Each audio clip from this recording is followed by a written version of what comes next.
கிறிஸ்துக்குள் பிரியமானவர்களே, ஆண்டவரும் உலக ரட்சகருமாகிய இயேசு கிறிஸ்துவின் நாமத்தினாலே இருதயத்தின் ஆழத்திலிருந்து உங்களுக்கு நல்வாழ்த்துக்கள். மத்தேயு எழுதின சுவிசேஷம் 17வது அதிகாரம் 21வது வசனத்தை வாசித்து இந்த நாளுக்காக நாம் ஜெபிப்போம். இந்த ஜாதி பிசாசு ஜபத்தினாலும் உபவாசத்தினாலுமே என்று மற்ற விதத்தினாலும் புறப்பட்டு போகாது.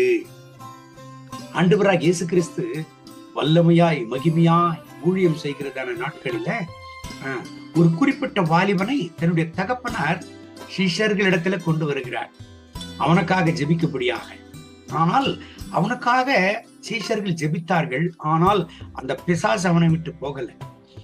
ஆண்டவராகிய இயேசு கிறிஸ்து வந்த பிறகு அந்த வாலிபனுடைய தகப்பனார் ஆண்டவராகிய இயேசு கிறிஸ்துவின் இடத்துல சொல்லுகிறார், ஆண்டவரே, உம்முடைய சீஷர்களிடத்தில் என்னுடைய மகனை விடுதலைக்காக நான் கொண்டு வந்தேன்.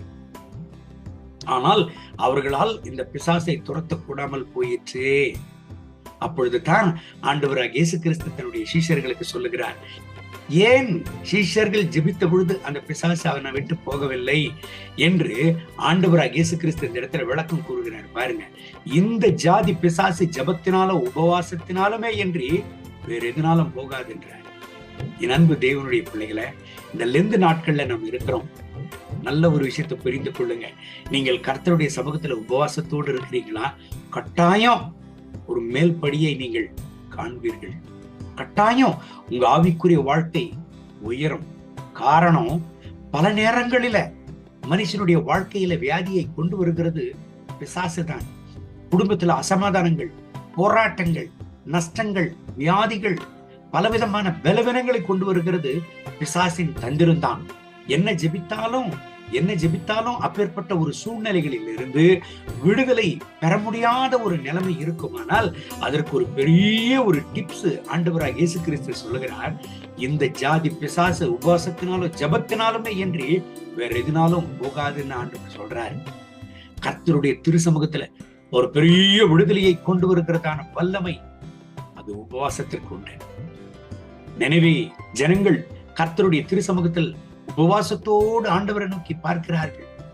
அவர்களை அழிக்க வேண்டும் என்றிருந்த ஆண்டவருடைய திட்டத்தையே ஆண்டவர் மாற்றிக்கொண்டார் என்றால் காரணம் அது உபவாசம் தான்.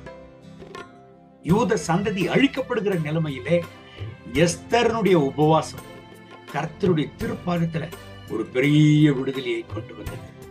அன்பு தேவனுடைய பிள்ளைகளை, உங்களால் முடிந்தால் வாரத்திற்கு கட்டாயம் ஒரு நாள் உபவாசம் இருங்க. உங்க வாழ்க்கையில நடக்கிற விடுதலையை பாருங்க.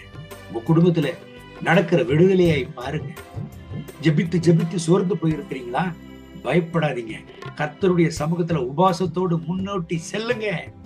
ஆண்டவராகிய இயேசு கிறிஸ்து தன்னுடைய ஊழியத்தை ஆரம்பிக்கிறதற்கு ஆரம்ப நாட்களிலேயே உபவாசத்தோடு இருந்துதான் அவருடைய ஊழியத்தை ஆரம்பித்தார். பிசாசானவன் சோதனைகளை கொண்டு வந்தார். ஆனால் ஆண்டவராகிய இயேசு கிறிஸ்து அவனை தோற்கடித்தார். காரணம், அவர் உபவாசத்தில் இருந்தார். இந்த நாட்கள், இந்த உபவாச நாட்கள் உங்க வாழ்க்கையில ஒரு பெரிய விடுதலையையும் உயர்வையும் ஆசீர்வாதத்தையும் கொண்டு வருவதாக. கண்களை மூடி ஜெபிப்போமா? அன்பின் ஆண்டவரே, இந்த கால வேளையில் இந்த வசனங்களை கேட்டு இந்த ஜபத்தில் இணைந்து ஜெபித்துக் கொண்டிருக்கிற என் அன்பு சகோதர சகோதரிகளுக்காக ஜெபிக்கிறேன். இவர்களை ஆசீர்வதிங்க. கர்த்தருடைய மனதுருக்கும் உம்முடைய கிருபையின் பிரசன்னம் இவர்களை நிரப்பட்டும். ஜெபித்து பார்க்கிறேன், ஆனால் என் வாழ்க்கையில ஒரு விடுதலையும் இல்லையே என்று சோர்ந்து போயிருக்கிற கர்த்தருடைய பிள்ளைகளுக்காக ஜெபிக்கிறேன். இந்த உபவாச நாட்கள் இவர்கள் வாழ்க்கையில் ஒரு பெரிய விடுதலையை கொண்டு வரட்டும். இவர்கள் வாழ்க்கையில் ஒரு பெரிய ஆசீர்வாதத்தையும் உயர்வையும் கொண்டு வரட்டும். கர்த்தருடைய மனதுருக்கத்தினால் இவர்களை நிரப்பி நடத்துங்க. தொட்டு உதவி செய்யும், தேவைகளை சந்திங்க. தெய்வீக பிரசன்னமும் உடைய வல்லமையும் அளவில்லாமல் ஆட்கொள்ளட்டும் என்று ஜெபிக்கிறேன். இயேசுவே, உடைய பிள்ளைகளை ஆசீர்வதி. இவர்கள் உபவாசத்தை கனம் பண்ணும். இவர்கள் ஜபத்திற்கு ஒரு பதிலை தாரும். இவர்கள் உபவாசத்திற்கு ஒரு பதிலை தாரும். இவர்களை வாட்டுகிற எல்லா பிசாசானுடைய தந்திரங்கள் அழிக்கப்பட்டு போகட்டும். நரகத்துல தள்ளப்பட்டு போகட்டும். உடைய பிள்ளைகளுக்கு ஒரு பெரிய விடுதலையை தாரும். மகிமை கனம் துதி உமக்கே. இயேசுவின் நாமத்தில் பிதாவே, ஆமென்.